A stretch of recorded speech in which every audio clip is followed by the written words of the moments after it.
하연이가 그 말을 했을 때 나는 정말로 세상이 끝난 줄 알았다. 그날은 평범한 금요일 저녁이었고 우리는 평소처럼 전화로 이야기를 나누고 있었다. 하연의 목소리는 조금 떨리고 있었다. 소라, 나 결혼할 거야. 가족이 정해준 사람과. 다음 달에 그 한마디가 내 가슴을 칼로 찌르는 듯했다. 우리는 5년 동안 서울의 좁은 원룸에서 비밀스럽게 사랑을 키워왔다. 하연은 항상 내 어깨에 머리를 기대며 속삭이곤 했다. 소라, 너만 있으면 돼. 나도 마찬가지였다. 하지만 한국 사회는 우리를 용납하지 않았다. 가족의 눈치, 직장의 압력, 결혼이라는 이름의 강요. 우리는 매일 숨을 죽이며 살았다. 그 후로 나는 며칠 동안 아무것도 먹지 못했다. 회사에 나가도 손이 떨리고 눈물이 나왔다. 동료들이 왜 그렇게 안 좋아 보이냐고 물었지만 나는 그냥 피곤하다고 둘러댔다. 밤마다 혼자 울며 하연의 사진을 바라보았다. 그녀의 인스타그램에는 벌써 결혼 준비 사진이 올라오고 있었다. 행복한 미소, 그 미소는 예전에는 내게만 주던 것이었다. 어떻게 그녀가 나를 버릴 수 있지? 우리는 서로의 전부였는데. 부모님께는 말할 수 없었다. 엄마는 내가 곧 결혼할 나이라고 재촉하시고 아빠는 전통적인 분이시라 동성애라는 말만 들어도 화를 내실 터였다. 한국에서 레즈비언으로 사는 것은 여전히 힘든 일이었다. TV 뉴스에서도 성소수자 이야기는 부정적으로만 나왔다. 친구들에게조차 커밍아웃할 용기가 없었다. 그래서 나는 혼자 버텼다. 그러던 어느 날 하연의 오빠 준호로부터 메시지가 왔다. 그는 보스턴에서 살고 있는 의사였다. 하연이가 가끔 내 이야기를 했나 보다. 솔씨, 하연이한테 들었어요. 힘들다고요. 보스턴으로 한번 와보세요. 여기서 마음을 좀 가라앉혀 보는 건 어떨까요? 그 제안은 나에게 구원의 손길 같았다. 한국에 있으면 미쳐버릴 것 같았으니까 나는 즉시 휴가를 내고 비행기 표를 예약했다. 보스턴행 비행기 안에서 창밖을 보며 생각했다. 이 상처를 어떻게 극복할 수 있을까? 하연을 잊을 수 있을까? 보스턴에 도착한 첫날은 춥고 외로웠다. 공항에서 준호를 만났다. 그는 하연과 닮아 있었다. 키가 크고 부드러운 미소를 지었다. 처음엔 어색했지만 그는 자연스럽게 나를 데리고 커피숍으로 갔다. 하연이 결혼한다는 소식 들었어요. 미안해요, 솔씨. 하지만 여기서 천천히 이야기해 보자고 그는 말했다. 나는 눈물이 나왔다. 그리고 그날부터 나의 치유가 시작되었다. 보스턴의 가을바람은 차가웠지만 준호의 아파트는 따뜻했다. 그는 나를 손님방에 머물게 해주었다. 매일 저녁 퇴근 후 그는 나와 마주 앉아 차를 마시며 이야기를 들었다. 처음에는 하연 이야기뿐이었다. 그녀가 왜 결혼을 선택했는지, 가족이 얼마나 세게 압박했는지 준호는 조용히 설명했다. 하연이는 약한 아이예요. 솔씨, 너처럼 강하지 않아. 가족의 기대를 이기지 못한 거지. 그는 그렇게 말했다. 나는 고개를 저었다. 하지만 우리는 사랑했어요. 5년이나 그게 그냥 사라질 수 있나요? 준호는 고개를 끄덕였다. 사랑은 사라지지 않아. 다만 숨겨지거나 변할 뿐이지. 그는 자신의 이야기를 조금씩 꺼내기 시작했다. 보스턴에 온 지 7년째라고 했다. 처음에는 혼자서도 힘들었지만 이곳은 한국보다 훨씬 자유롭다고 했다. 그는 퀴어 커뮤니티 모임에도 참여한다고 했다. 나처럼 상처받은 사람들이 많다고.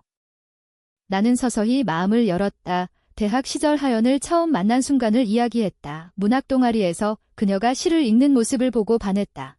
그 후로 우리는 몰래 만났다. 밤늦게까지 손을 잡고 걸었다. 하지만 항상 불안했다. 누군가 볼까봐 집에 데려가지도 못했다. 준호는 조용히 들어주었다. 그 불안이 얼마나 컸을지 알겠어요, 솔씨.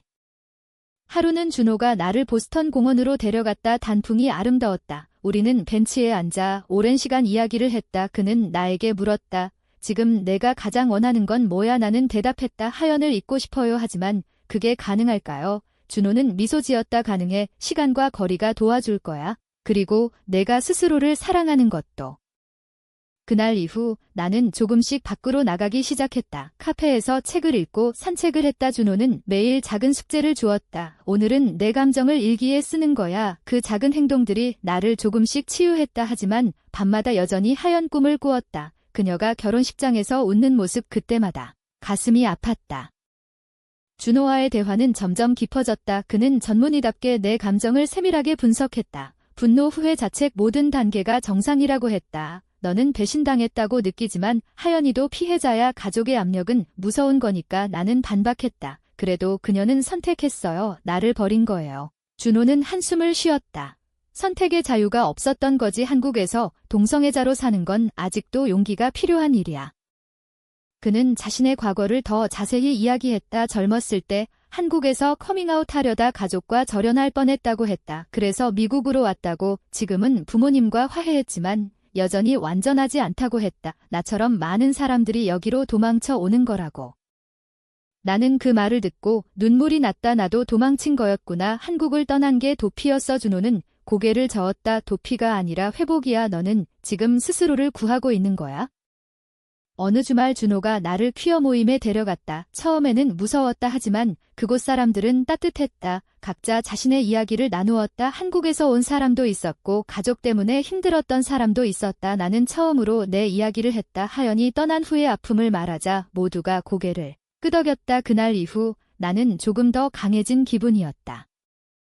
하지만 여전히 갈등은 남아있었다. 하연에게 연락하고 싶었다. 왜 그랬냐고 물어보고 싶었다. 준호는 말렸다. 지금은 때가 아니야. 내가 먼저 치유되어야 해. 나는 그 말을 따랐다. 매일 산책하고 일기를 쓰고 준호와 대화했다. 그 과정에서 나는 깨달았다. 사랑은 소유가 아니라는 걸. 하연은 내 것이 아니었다. 그녀도 자신의 삶을 살아야 했다. 그날은 예상치 못한 일이었다. 하연이 보스턴에 왔다. 가족 모임 때문에 준호를 방문한 거였다. 나는 아파트에 있었다. 하연이 문을 열고 들어왔을 때 우리는 서로를 바라보았다. 그녀의 눈에 놀라움이 스쳤다. 소라, 너 여기 왜 있어? 준호가 미리 말하지 않았나 보다. 우리는 거실에 마주 앉았다. 준호는 자리를 피해 주었다. 하연은 조용히 말했다. 미안해 소라, 나도 힘들었어. 가족이 너무 세게 밀어붙였어. 결혼 안 하면 집 나가라고까지 했어. 나는 차갑게 물었다. 그래서 나를 버린 거야. 5년을 그냥 그렇게 끝낸 거야. 그녀는 고개를 숙였다. 나도 너를 사랑했어. 아직도. 하지만 현실이 너무 무서웠어. 우리는 한참을 싸웠다.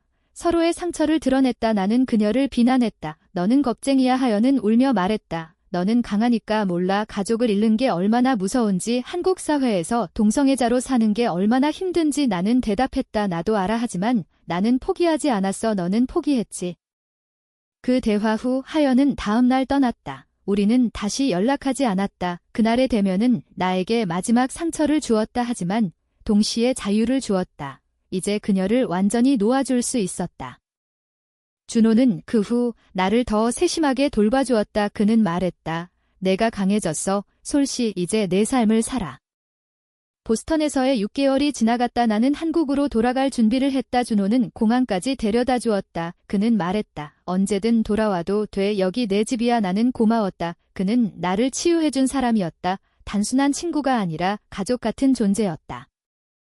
한국에 돌아온 후 나는 많은 것이 달라졌다. 회사에서 조용히 커밍아웃했다. 몇 명은 놀랐지만 대부분 받아주었다. 부모님께도 천천히 이야기했다. 처음에는 충격받으셨지만 시간이 지나 이해하려 노력하셨다. 나는 이제 숨지 않고 산다. 하연의 결혼 소식은 들리지 않았다. 그녀가 행복하길 바랄 뿐이다.